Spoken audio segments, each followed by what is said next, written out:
بسم اللہ الرحمن الرحیم۔ السلام علیکم۔ آج کی اس ویڈیو میں آپ کو بتاؤں گی نبی پاک صلی اللہ علیہ وآلہ وسلم کے چچا امیر حمزہ کی شہادت کا واقعہ کچھ یوں ہے کہ نبوت کے چھٹے برس کا ذکر ہے کہ ایک روز ہمارے نبی صلی اللہ علیہ وآلہ وسلم کوہ صفا پر بیٹھے ہوئے تھے۔ ابو جہل وہاں پہنچ گیا۔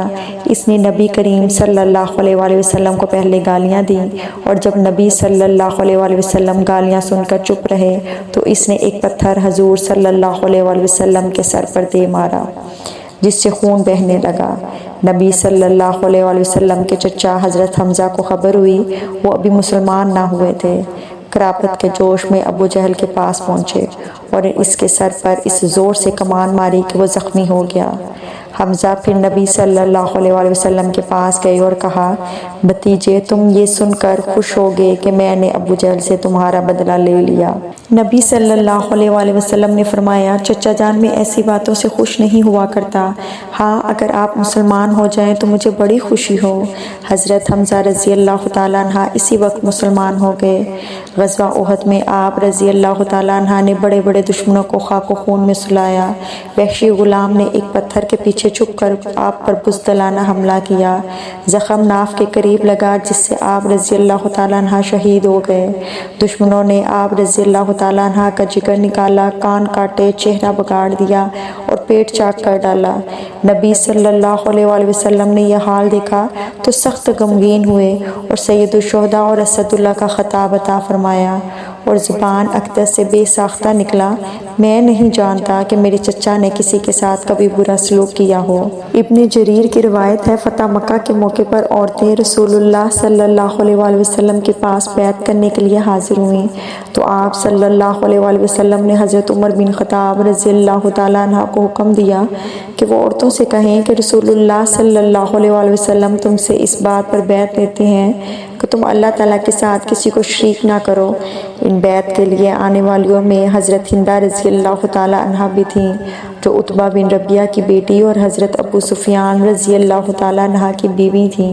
یہی تھیں جنہوں نے اپنے کفر کے زمانے میں حضور صلی اللہ علیہ وآلہ وسلم کے چچا امیر حمزہ رضی اللہ تعالیٰ عنہ کا پیٹ چیر دیا تھا۔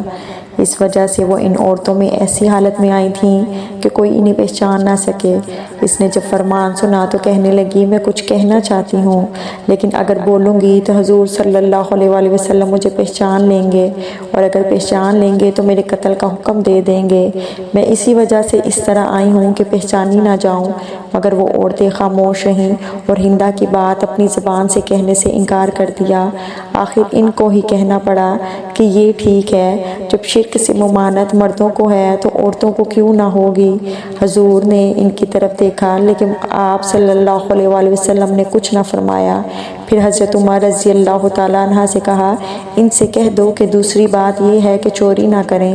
اس پر ہندہ نے کہا، میں ابو سفیان رضی اللہ تعالیٰ عنہ کی معمولی سی چیز کبھی کبھار لے لیا کرتی ہوں، کیا خبر یہ بھی چوری میں داخل ہے یا نہیں، اور میرے لیے یہ حلال بھی ہے یا نہیں۔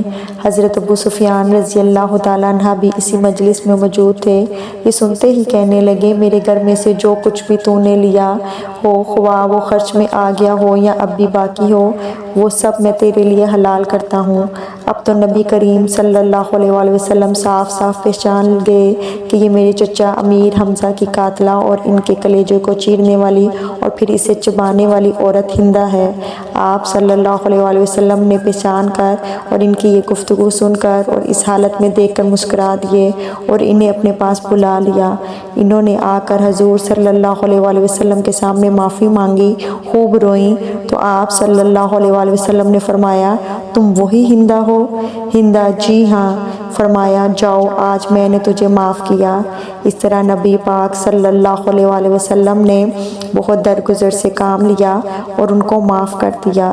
عزیزان کرام، یہ تو تھا حضرت امیر حمزہ نبی پاک صلی اللہ علیہ وآلہ وسلم کے چچا کی شہادت کا واقعہ اور آپ صلی اللہ علیہ وآلہ وسلم کے عفو و درگزر کا واقعہ۔ آپ صلی اللہ علیہ وآلہ وسلم کی زندگی اس طرح کے بے شمار عفو و درگزر کے واقعات سے بھری پڑی ہے۔ امید ہے کہ آج کا واقعہ آپ کو پسند آیا ہوگا۔ مزید ایسے واقعات اور معلومات کے لیے میری ویڈیوز کو دیکھتے رہیے۔ جزاک اللہ خیر۔ اللہ حافظ۔